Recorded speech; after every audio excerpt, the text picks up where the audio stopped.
Okay guys, so right now I've got a couple pieces of scrap angle that I put on here. For my cross members, that he had one stick of 2x4 tubing and he didn't have any more. So I wound up grabbing this channel for most of the structural part, like the main runners and the tongue of my trailer. Now for the cross members and stuff, I have enough of this 2x4 tubing. This is what I really like to use on a trailer for a smoker. Super strong, and you can get different thicknesses of this. I believe this right here is about 11 gauge, which is plenty fine for a trailer this size. Now, when you weld a smoker to the top of this, it's actually going to be part of the structural member of this trailer because it's tall.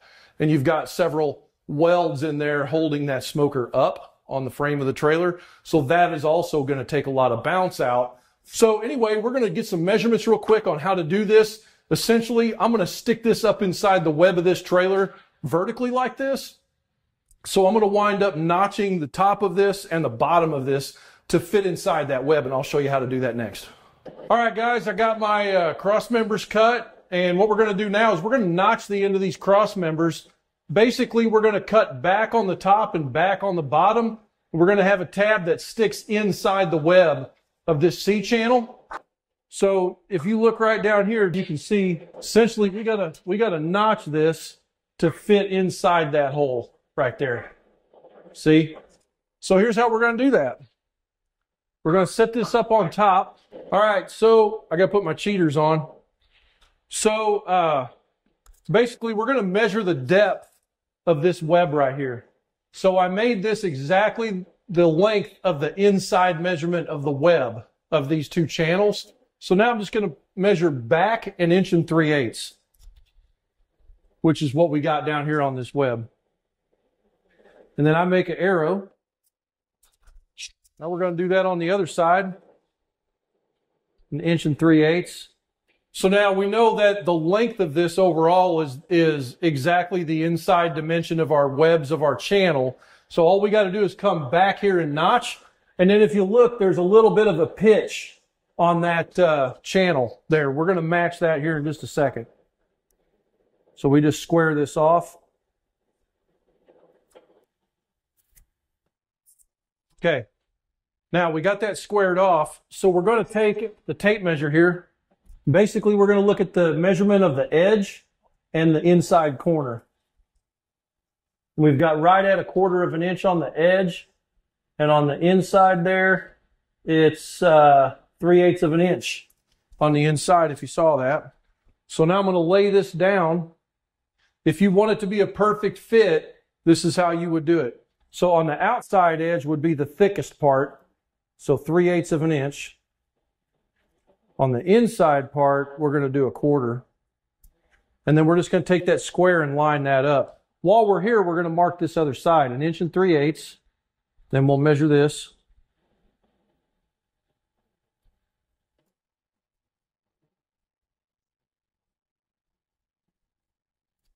Okay, and then we just line that up. Like I said, if you make this, if you wind up with a little bit of a gap, it's not that big of a deal. You're just going to weld it shut, so it'll be okay. I'm transferring those marks over here.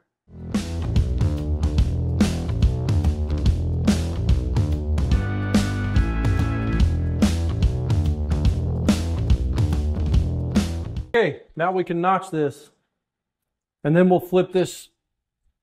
Then we'll flip the tubing over and we'll notch the other side. Now I'm going to use the plasma cutter for this.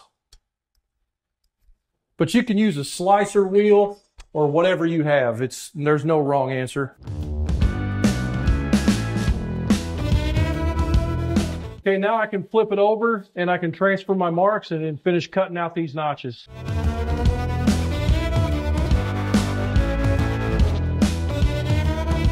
All right, guys, so now you can see how this is notched out. I've notched the top cord out.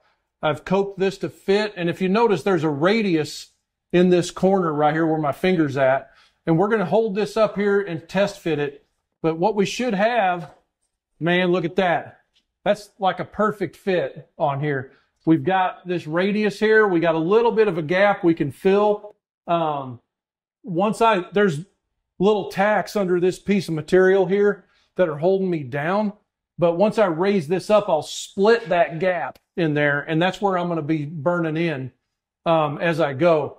Now, I'm actually going to set this in back in here. So I can lift that up and I'll split that gap to where the top of this and the top of this is flush. You can see we're just not quite flush at the bottom, but that's a perfect fit on the inside of this web.